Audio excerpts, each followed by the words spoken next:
Hello everyone, welcome back to my channel fan fiction explanation. और आज मैं आपके साथ Wangxian fan fiction unwanted marriage का नेक्स्ट पार्ट शेयर करने वाली हूं। अगर आप चैनल पर न्यू है तो प्लीज़ चैनल को सब्सक्राइब और वीडियो को लाइक कर दीजिएगा फॉर मोर वांगशिन एफएफ। तो चलिए फ्रेंड्स, आज का पार्ट हम शुरू करते हैं। इससे पहले वाले पार्ट में हमने देखा था कि वी यिंग ने वांग जी को एक डेट पर बुलाया था और वी यिंग ने वहाँ पर अपना लव कन्फेस भी कर दिया था, लेकिन वांग जी ने उसे रिजेक्ट कर दिया। इसके बाद जब वी यिंग अकेला अपने रूम के अंदर सोया हुआ था, तभी उसे लगा कि जैसे कोई उसके ऊपर हो। जब वी यिंग ने अपनी आइज़ को ओपन करके देखा तो वहाँ वांग जी था और वांग जी वहाँ पर पूरी तरह से ड्रंक था। वे यिंग वांग जी को खुद से दूर करने की कोशिश करता है, लेकिन वांग जी ने उसे टाइटली होल्ड किया और वो उसे किस करने लगा। वांग जी ने वे यिंग को ड्रंक की कंडीशन में सभी बातें बता दी। वो उससे कन्फेस कर देता है कि वो भी उससे प्यार करता है, लेकिन वो उसे एक्सेप्ट नहीं कर सकता क्योंकि उसने किसी से वादा किया है, तो वो उसे एक्सेप्ट नहीं कर सकता और वो दोनों एक दूसरे के साथ इंटीमेट भी हो जाते हैं।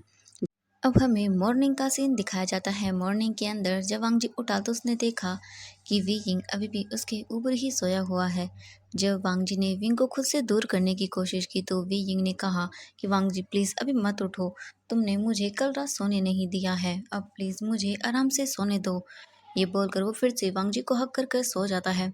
लगभग 2 या 3 घंटे बाद वी यिंग की आंखें खुलती हैं। वो देखता है कि वो अभी भी वांग जी को हक किए हुए सोया हुआ है। इसके बाद वी यिंग बेड से उठता है और वो वॉशरूम के अंदर चला जाता है। खुद को अच्छे से वॉश करने के बाद वो फ्रेश होकर वॉशरूम से बाहर निकलता है। जैसे ही वी यिंग वॉशरूम से बाहर निकला, उसने देखा कि वांग जी अभी भी बेड पर बैठा हुआ है और वो अपने कपड़े पहन लिए हैं उसने। वी यिंग बस वांग जी की ओर ही देख रहा था और वांग जी भी, दोनों ही एक दूसरे से कुछ भी नहीं बोल पा रहे थे। वे यिंग को भी थोड़ा सा अजीब फील हो रहा था और वांग जी को तो बहुत ही ज़्यादा शाय फील हो रहा था, क्योंकि उसे सब याद आ गया था। वो किस तरह से कल रात को ड्रंक होकर विंग के पास आया था और वो विंग से क्या क्या बोल रहा था और उसने विंग के साथ कितनी बुरी तरह से कल नाइट को उसके साथ सेक्स किया। ये सब चीज़ें उसे याद आ रही थी। ये सोचने के बाद वांग जी की हिम्मत नहीं थी कि वो विंग की ओर देख भी सके, पर विंग वांग जी के पास आकर बैठ जाता है। वांग जी अभी भी नीचे ही देख रहा था। वे यिंग ने वांग जी के फेस को अपने हाथों में लिया और कहा कि वांग जी क्या हुआ। वांग जी ने कहा कि आई एम सॉरी वे यिंग, मैंने कल रात मैंने बहुत गलत किया, आई एम सॉरी वे यिंग। ये बोलकर वो बेड से उठने लगता है, लेकिन वी यिंग ने वांग जी का हाथ पकड़ा और उसे फिर से नीचे बेड पर गिरा दिया और उसके ऊपर आते हुए बोला कि क्या कहा तुमने, आई एम सॉरी। तुम ऐसा कैसे बोल सकते हो मुझे आई एम सॉरी, कैसे बोल सकते हो तुम? मैं तुम्हारा हस्बैंड हूँ और तुम्हारा मुझ पर पूरा हक है। तुम जो चाहे वो मेरे साथ कर सकते हो। वांग जी, एक बात अच्छे से जान लो, तुम मेरे हस्बैंड हो और मैं तुम्हारा हूँ, ठीक है? कल रात तुमने कुछ भी गलत नहीं किया। तुम्हें लगता है तुम ऐसी ड्रिंक कंडीशन में मेरी परमिशन के बिना मेरे साथ वो सब कर सकते थे? नहीं ना। मैं तुम्हें रोक सकता था अगर मैं चाहता तो, पर मैं चाहता था कि तुम वो सब करो क्योंकि वांग जी, मैं तुमसे प्यार करता हूँ और तुमने भी कहा कि तुम मुझसे प्यार करते हो, तो फिर मैं तुम्हें कैसे रोक सकता था? वांग जी, मेरी तरफ देखो। वांग जी अपनी फेस को वी यिंग की ओर कर लेता है। वी यिंग ने कहा कि लैंज़ेन, मैं जानता हूँ कि तुम मुझसे बहुत प्यार करते हो, फिर तुम ये सब क्यों करते हो? वांग जी विंग की आंखों में ही देख रहा था क्योंकि विंग की आंखों में अब आंसू आने लगे थे। वांग जी ने कहा कि विंग, तुम जानते हो कि मैं ये सब क्यों कर रहा हूँ। मैंने किसी को धोखा दिया है। I am sorry. मैं तुमसे बहुत प्यार करता हूँ विंग, पर मैंने एक बहुत बड़ी गलती की है जिसकी सज़ा मुझे मिल रही है। मैं उसे इस कंडीशन में नहीं नहीं छोड़ सकता हूँ। मैं औरों की तरह नहीं हूँ जो अपनी जिम्मेदारी से दूर भागे। वे यिंग, मैं तुम्हें कुछ बताना चाहता हूँ। ये बोलकर वांग जी वी यिंग की ओर देखने लगता है। वांग जी ने वी यिंग के हाथों को पकड़ा और कहा कि वी यिंग, मुझे माफ़ कर देना। मैं जानता हूँ मैंने बहुत बड़ी गलती की है, पर मैं ली के साथ इंटीमेट हुआ था और अब वो प्रेग्नेंट है। वी यिंग, मुझे माफ़ कर देना। मैंने तुमसे ये बात छुपाई। आई एम सॉरी वीइंग, पर अब मैं ली को इस हालत में अकेले नहीं छोड़ सकता हूँ। वीइंग, मैंने बहुत बड़ी गलती की है। आई एम सॉरी वीइंग, मैं किसी भी लड़की को ऐसे नहीं छोड़ सकता हूँ। भले ही मैं तुमसे प्यार करता हूँ, पर मैं ली को इस कंडीशन में अकेले नहीं छोड़ सकता हूँ। आई एम सॉरी वियिंग। ये बोलकर वांग जी बेड से खड़ा होता है और वहाँ से चला जाता है। वांग जी जल्दी से वॉशरूम के अंदर आ जाता है और वॉशरूम के डोर को बंद कर लेता है और वहीं पर चुपचाप बैठ जाता है। और वियिंग वहाँ बेड पर बैठा हुआ था और वांग जी को ऐसे देख रहा था।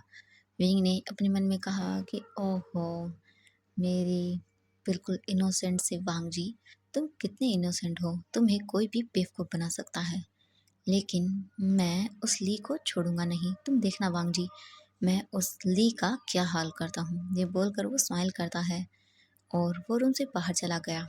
वांग जी अभी भी वॉशरूम में था और वो खुद को इन सब चीज़ों के लिए ब्लेम कर रहा था। अब हमें हॉल का सीन दिखाया जाता है। हॉल के अंदर लैन से चैन बैठे हुए थे और वो अपने ऑफिस का वर्क कर रहे थे। जैसे ही लैन से चैन ने विंग को देखा तो वो बोले कि विंग क्या हुआ। विंग ने कहा कि शिचनगा, आपके भाई इतने बेवकूफ़ क्यों हैं। ये सुनकर लैन से चैन स्माइल करते हैं। लैन से चैन ने विंग की ओर देखा और कहा कि विंग, वांग जी जैसा दिखता है वो वैसा बिल्कुल भी नहीं है। वो अपने इमोशंस को एक्सप्लेन करने में बहुत बुरा है। उसे पता ही नहीं है कि अपनी फीलिंग्स को कैसे एक्सप्लेन करना है। वो बस अकेले ही सब चीज़ें सहता है, किसी से कुछ भी नहीं कहता और वो बस अपने आप को तकलीफ़ें देता रहता है। वो बहुत मासूम है, उसे सही गलत की ज़्यादा पहचान ही नहीं है। वही अगर उसे लगता है कि उसने कुछ गलत किया है तो वो भले ही खुद को कितनी ही तकलीफ़ क्यों न दे, लेकिन वो अपनी गलती को मानेगा और उसे सही करने की कोशिश करेगा। उसके अंदर चाहे उसे खुद को कितना भी हर्ट क्यों ना पड़े, वो अपनी ज़िम्मेदारियों से कभी भी पीछे नहीं हटेगा। मैं अपने भाई को बहुत अच्छे से जानता हूँ। वे यिंग ने कहा कि हाँ, सही कहा। अभी अभी उसने अपनी इतनी बड़ी गलती के बारे में मुझसे बात की है और कहा है कि वो ली को नहीं छोड़ सकता। लैन सीजन ने जल्दी से अपने लैपटॉप को बंद किया और विंग के पास आकर बोले कि विंग, अब तुम क्या करोगे, क्या तुम वांग जी को बताओगे। विंग ने कहा कि हाँ, मैं वांग जी को इस बारे में ज़रूर बताऊंगा, लेकिन अभी नहीं। मैं उस ली को एक बहुत बड़ा सबक सिखाना चाहता हूँ ताकि वो आइंदा से मेरे हस्बैंड के साथ क्या, किसी और के साथ भी ऐसा करने के बारे में सोचे बिना। ये बोलकर वो स्माइल करने लगता है। तभी पीछे से वे यिंग को उसका ब्रदर जियांग चैंग आवाज़ देते हुए बोला कि हाँ हाँ, ये तुम कैसे करोगे, जरा मुझे भी बताओगे, इडियट कहीं के। वे यिंग पीछे मुड़कर बोला कि जियांग चैंग, तुम यहाँ क्या कर रहे हो। जियांग चैंग ने स्माइल करते हुए कहा कि मैं तुम्हारी हेल्प करने के लिए आया हूँ। आखिरकार उसकी हिम्मत कैसे हुई मेरे ब्रदर को इतना परेशान करने की। वे यिंग स्माइल करते हुए बोला कि ओह अच्छा, तो तुम सच में मेरी मदद करोगे। तो जियांग चैंग ने कहा कि हाँ बिल्कुल, क्यों नहीं, मैं तुम्हारी हेल्प ज़रूर करूँगा। आखिरकार मैं तुम्हें रोते हुए नहीं देख सकता, क्योंकि रोते हुए तुम बहुत गंदे लगते हो और मैं नहीं चाहता कि अगली बार से मुझे तुम्हारा ये सड़ा हुआ चेहरा दिखाई दे। ये बोलकर वो विंग की ओर विंग करता है। विंग ने कहा कि अच्छा जियांग चैंग, मैं तुम्हें ऐसा दिखता हूँ। जियांग चैंग ने कहा कि हाँ बिल्कुल विंग। ये बोलकर वो दोनों लड़ने लगते हैं। तभी लैन से चैन ने कहा कि ओह अच्छा, अब तुम दोनों लड़ना बंद करो और बताओ हमें अब क्या करना है विंग। विंग ने कहा कि अच्छा ठीक है, अब सुनिए हमें क्या करना है। वो सभी एक दूसरे के साथ अच्छे से अपने प्लान को डिस्कस करते हैं। इसके बाद विंग ने कहा कि तो चलो अब देखते हैं कि वो ली क्या करने वाली है। वेइंग ने इसके बाद कहा कि मैं उस ली को छोड़ूंगा नहीं। उसकी हिम्मत कैसे हुई मेरे हस्बैंड को। इतना ही विंग ने कहा था तभी उसे पीछे से एक आवाज़ सुनाई देती है। क्या हुआ, तुम किसे नहीं छोड़ोगी विंग। वेइंग जब ये आवाज़ सुनता है तो वो जल्दी से चुप हो जाता है, क्योंकि ये आवाज़ वांग जी की थी। वेइंग जल्दी से अपने हाथों को नीचे कर लेता है और वो बोला कि मैं नहीं छोड़ूंगा आपको। वांग जी ने कहा क्या। तो विंग वांग जी के पास जाते हुए बोला कि हाँ, मैं आपके ब्रदर से यही बोल रहा था कि मैं तुम्हें कभी नहीं छोड़ूंगा। ये बोलकर वो अपने दोनों हाथों को वांग जी के नेक में डाल देता है और वांग जी अपने और क्लोज कर लेता है। ये देखकर जियांग चैंग ने कहा कि शेमलेस वियिंग, ये तुम क्या कर रहे हो। तुम ये अपनी हरकतें यहाँ करना बंद करो, ठीक है। विंग ने कहा कि जियांग चैंग, तुम्हें इतनी जेलसी क्यों हो रही है। मैं अपने हस्बैंड के साथ ही ये सब कर रहा हूँ। अगर तुम्हें इतनी ही जलन और इरिटेशन हो रही है तो तुम क्यों नहीं शादी कर लेते हो, फिर तुम उसके साथ ये सब करना। ये बोलकर वो जियांग चैंग की ओर स्माइल करता है। जियांग चैंग ने कहा कि शेमलेस, रिडिकुलस, अगली बार से अगर तुमने वेइंग ये सब कहा तो मैं तुम्हारी टांगे तोड़ दूंगा। ये बोलकर वो वेइंग की ओर गुस्से में घूरने लगता है। वांग जी ने कहा कि वेइंग प्लीज़ ये सब मत करो, और वो वेइंग के दोनों हाथों को खुद से दूर कर देता है। तभी वांग जी को एक कॉल आता है। वांग जी अपने कॉल को जल्दी से पिक करता है क्योंकि ये कॉल ली का था। वांग जी ने जैसे ही कॉल पिक किया तो उसे ली की रोने की आवाज़ सुनाई दी। वांग जी ने कहा कि ली क्या हुआ, तुम रो क्यों रही हो, क्या हो गया, प्लीज़ मुझे बताओ क्या हुआ है ली। ली ने रोते हुए कहा कि वांग जी सब खराब हो गया है, न जाने किसने न्यूज़ वालों को ये बता दिया है कि मैं तुम्हारी गर्लफ्रेंड हूँ और मैं अब प्रेग्नेंट हूँ, और वो अब तुम्हें लेकर उल्टी सीधी बातें कर रही है, और वो मुझे भी न जाने क्या क्या बोल रही हैं और मेरे बेबी को भी। वांग जी प्लीज़ कुछ करो, मुझे कुछ समझ नहीं आ रहा है, मैं क्या करूँ, मुझे कुछ समझ नहीं आ रहा है। वांग जी प्लीज़ जल्दी से कुछ करो प्लीज़ वांग जी। वांग जी ने कहा कि क्या न्यूज़, ये क्या बोल रही हो तुम ली। ली ने कहा कि वांग जी तुम जल्दी से न्यूज़ को देखो प्लीज़ वांग जी, मुझे बहुत डर लग रहा है, मुझे क्या करना चाहिए, मुझे कुछ समझ नहीं आ रहा है। वांग जी प्लीज़ प्लीज़ वांग जी कुछ ना कुछ तो करो। वांग जी प्लीज़। ये बोल कर ली ज़ोर ज़ोर से रोने लगती है। वांग जी ने कहा कि अच्छा ठीक है, प्लीज़ ली प्लीज़ तुम रोना बंद करो, मैं देखता हूँ कि क्या हुआ है प्लीज़। वांग जी इस वक्त बहुत घबराया हुआ था। ली अब वांग जी का फ़ोन कट कर देती है और अपने आंसुओं को वाइप करते हुए बोली, ओह वांग जी, अब मैं देखती हूँ कि तुम क्या करते हो। अब मैं देखती हूँ कि तुम कैसे मुझसे शादी नहीं करते हो। अगर तुमने मुझसे शादी नहीं की तो तुम्हारे लैन खानदान का क्या होगा, उस पर तो एक बहुत बड़ा दाग लग जाएगा। वांग जी तुम्हें ऐसा नहीं करना चाहिए, अब तो तुम्हें मुझसे शादी करनी ही होगी। ये बोलकर वो स्माइल करती है। और वीइंग तुम्हें तो मैं देख लूँगी, तुमने मुझे वांग जी के रूम से बाहर निकाला था ना, अब देखना मैं तुम्हें तुम्हारे उस लैंड मैंशन से कैसे बाहर निकालती हूँ। ये बोलकर ली एक डबल सी स्माइल देती है।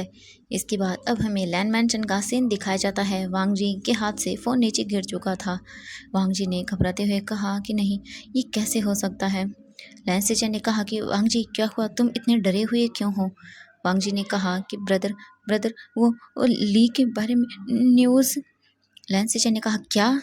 वो जल्दी से टीवी को ऑन करता है तो उसने देखा कि टीवी के अंदर वांग जी ली को लेकर काफ़ी सारी न्यूज़ वायरल हो रही थी, जिसके अंदर वांग जी को लोग बहुत बुरा भला कह रहे थे।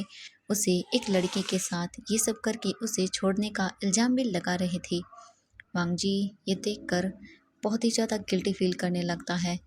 एक रिपोर्टर तो ये भी बोल रहा था, लैन फैमिली का छोटा प्रिंस यानी कि छोटा बेटा लैन वांग जी, जो कि बिल्कुल ही स्पॉइल किड है, न जाने उसने कितनी ही गर्ल्स के साथ ऐसा किया होगा और उन्हें छोड़ दिया होगा। आखिरकार ये अमीरजादे बिल्कुल ऐसे ही होते हैं, उन्हें अपने पैसे के दम पर सब करना आता है और वो इसी तरह से बच जाते हैं और गर्ल्स को इसी तरह से छोड़ देते हैं। उस लैन वांग जी को तो अच्छा सबक सिखाना चाहिए। ये सभी चीज़ें मीडिया में वायरल हो रही थी। लैंस सेजन ने कहा कि ये क्या बकवास चल रहा है यहाँ। लैंस सेजन ने कहा वांग जी तुम चिंता मत करो, मैं देखता हूँ। लैंस सेजन ये बोलकर वहाँ से जाने लगे। तभी वांग जी ने कहा कि ब्रदर मुझे मुझे यहाँ से जाना होगा, मुझे ली के पास जाना है, मैं जानता हूँ कि उसे इन सब से बहुत हर्ट हुआ होगा। ये बोलकर वांग जी वहाँ से चला जाता है। लैंस सेजन ने कहा कि वांग जी क्यों नहीं समझता। विंग ने कहा कि कोई बात नहीं, आप जाकर सबको वांग जी और ली की शादी की अनाउंसमेंट कर दीजिए। वांग जी लैंस सेचन ने ये सुना तब कहा कि विंग, लेकिन विंग ने कहा कि आपको मुझ पर यकीन है ना। लैंस सेचन ने कहा कि हाँ, तो आप वही कीजिए जो मैंने कहा है। मैं आपको यकीन दिलाता हूँ कि उसकी मैं शादी वांग जी से कभी नहीं होने दूंगा, मैं वांग जी को कभी नहीं छोड़ूंगा। आप बस मैंने जो कहा है वैसा कर दीजिए। लैंस सेचन ने कहा कि ठीक है, और ये बोलकर लैंस सेजन वहाँ से चले जाते हैं। 1 घंटे बाद न्यूज़ के अंदर एक न्यूज़ फिर वायरल होती है, जिसमें लैंस सेजन ने ली और वांग जी की शादी की अनाउंसमेंट कर दी थी। ये देखकर विंग को बहुत पेन होता है। वो वांग जी का नाम किसी के साथ ऐसे जुड़ते हुए नहीं देख सकता था। तभी जियांग चैंग विंग के पास आता है और उसे हक करते हुए बोलता है, विंग मैं जानता हूँ कि तुम्हें बहुत बुरा लग रहा है। विंग ने कहा कि हाँ मुझे बहुत बुरा लग रहा है। उस लड़की की हिम्मत कैसे हुई मेरे वांग जी को इस तरह से ब्लैकमेल करने की, मैं उसे छोड़ूंगा नहीं। जियांग चैंग जियांग चैंग ने कहा कि हाँ विंग हम उसे अच्छा सबक सिखाएंगे। ये बोलकर जियांग चैंग और विंग एक दूसरे को टाइटली हक कर लेते हैं। अब हमें वांग जी की ओर का सीन दिखाया जाता है। वांग जी जैसे ही ली के पास पहुंचा था, ली ने फिर से वही सब करना शुरू कर दिया था। वो बार बार रो रही थी और वांग जी को बोल रही थी कि अब उसके साथ क्या होगा, क्या वांग जी अब उसे दूर हो जाएगा। वांग जी ने उसे बोल दिया था कि नहीं वो उससे शादी करेगा और उसे पता भी चल गया था कि लैंसी चैन ने उसकी और ली की शादी की अनाउंसमेंट कर दी है, जो कि 2 दिन बाद होने वाली है। वांग जी ने ली को ये बता भी दिया था। ये सुनने के बाद तो ली बहुत खुश थी। ली ने कहा कि वांग जी क्या मैं तुम्हारे साथ तुम्हारे घर पर रुक सकती हूँ, क्योंकि लोग मुझे टारगेट कर रहे हैं जिस वजह से वो मुझे हर्ट कर सकते हैं। वांग जी ने कहा कि ठीक है तुम मेरे साथ चल सकती हो। वांग जी ली को लेकर लैंड मैंशन के लिए निकल जाता है। तो फ्रेंड्स आज के लिए बस इतना ही, और सॉरी एवरीवन वीडियोस नए अपलोड करने के लिए। मैं जानती हूँ आप लोग वीडियोस का वेट करते हैं, पर मैं क्या करूँ फ्रेंड्स, इतने सारे प्रॉब्लम्स एक साथ आ गई हैं। मैं समझ ही नहीं पाती हूँ कि मैंने कैसे हैंडल करूँ। इस वजह से मैं वीडियोस पर ज़्यादा ध्यान नहीं कर पाती हूँ। I am really sorry everyone. I hope कि जल्दी से ये सब चीज़ें ठीक हो जाएं, मैं रेगुलरली वीडियोस अपलोड करना शुरू कर दूँ। आई एम सॉरी एवरीवन, मेरी वजह से आप लोगों को इतना वेट करना पड़ रहा है। I am sorry. मैं ट्राई करूँगी कि मैं रेगुलर वीडियोज़ अपलोड कर सकूँ। Thank you so much friends मेरी वीडियो देखने के लिए। Bye bye friends.